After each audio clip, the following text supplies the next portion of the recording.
Hello, welcome to the Witness History Podcast from the BBC World Service. I'm Sean Allsop, and I'm taking you back to New York, 1972. I'm Geraldo Rivera. I am currently the correspondent at large for a cable news outfit in the United States called News Nation. Geraldo Rivera is one of the most well-known journalists on U.S. television. Worked for Fox News, 8 years at Dateline NBC, and my syndicated talk show. His infamous talk show, which ran from 1987 to 1998, made him a household name. Kind of raucous, and before that, I was a founding cast member of both Good Morning and Good Night America. But back in the early 70s, he was just starting out on his career. I started as a local newsman.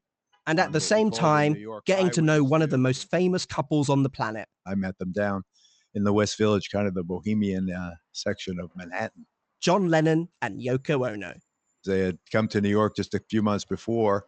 The Beatles had only broken up a year before.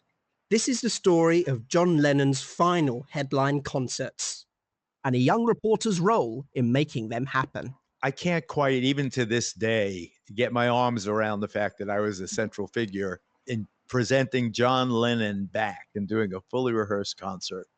The idea came after John saw one of his new friend's investigations on TV.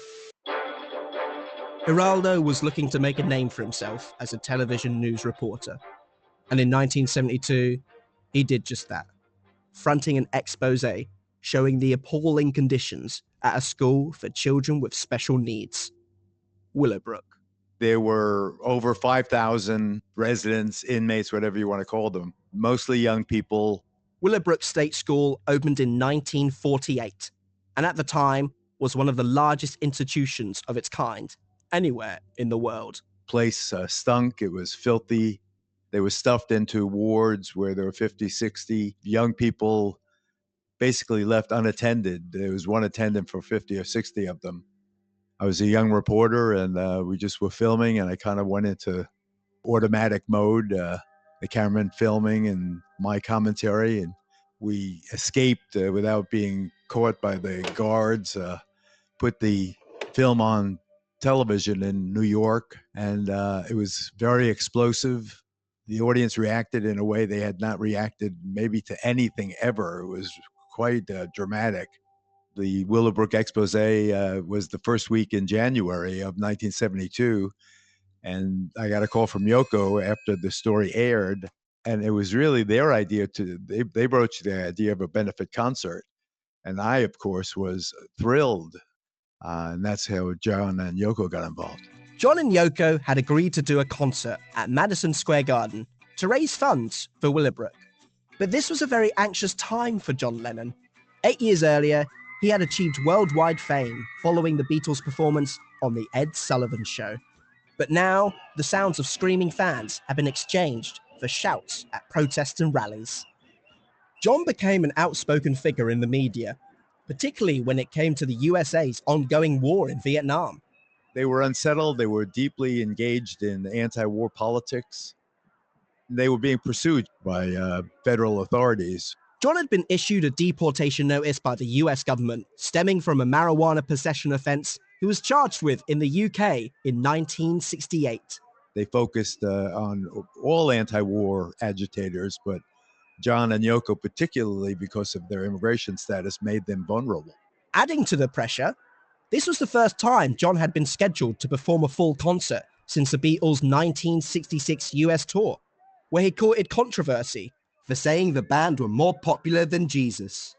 Following those shows, his only handful of performances were all surprise or guest appearances. A Toronto Peace Festival, various protest rallies, and a rooftop. The concert was announced on television in early August 1972, with the event happening later that month. The show was called One-to-One, highlighting the importance of one-to-one care, and tickets sold out immediately.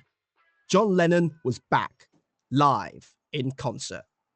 Geraldo wanted to maximize the impact of the show and organized a daytime event to really drive home the message. It was the day of the concert. Thousands of children with disabilities, each paired with a volunteer, gathered together in New York's Central Park for a day of activities. This concept of one-to-one, where you need intensive physical contact with these folks. You got to really help them maximize their potential in terms of language and work skills or just living skills. So the mayor proclaimed New York one-to-one day. The one-to-one day was going well. However, Geraldo soon ran into a problem. So I went down to the garden to get everything ready. We had added, just the day before, announced on the radio, we were adding a second show, the matinee. We realized the garden had not sold out. It was a physical impossibility given the short turnaround. I got to John, and John, I said, the place is going to be half full. What are we going to do? And he said that he would pay for it. And I said, you're going to pay for the seats? He said, yeah. And so we brought the volunteers and some of the kids to that first show. The evening show was a different story. Thousands of people made their way into the famous Madison Square Garden, now at full capacity. Tambourines were handed out to the crowd. The support acts, Stevie Wonder and Roberta Flack, got the audience warmed up. It was time for John and Yoko to headline the bill. Picture Madison Square Garden, capacity 25,000, jammed to the rafters. We were probably 5,000 over capacity. It was palpable, the excitement, the buzz. John was this fabled character. He's about to walk out. There's a feeling of intense anticipation. It is unbelievable. I got to be the announcer. About the next act. We weren't really raising enough money, so they said not only will we perform, but we will pay $60,000 to the children. Ladies and gentlemen, the band Elephant's Memory and John Lennon and Yoko Ono.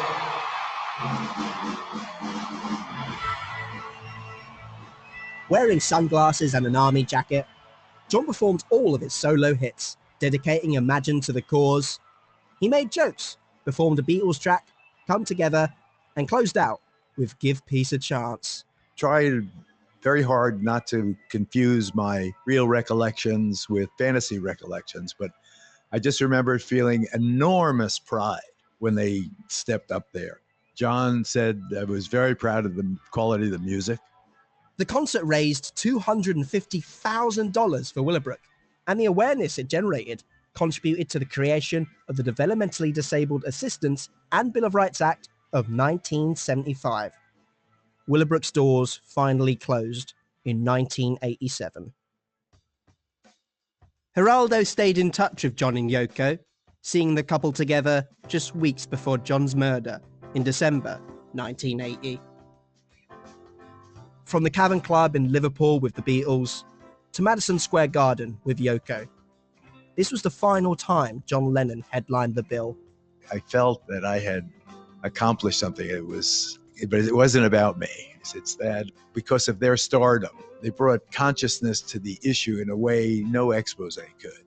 It really had a lasting impact. I believe it should really be part of any serious discussion of John Lennon, that he came that day to play in New York, and it helped a lot of people, brought a lot of attention, and I bless him for it and thank him very much for it. Geraldo Rivera was speaking to me, Sean Allsop, for the Witness History podcast from the BBC World Service. It was a TBone production.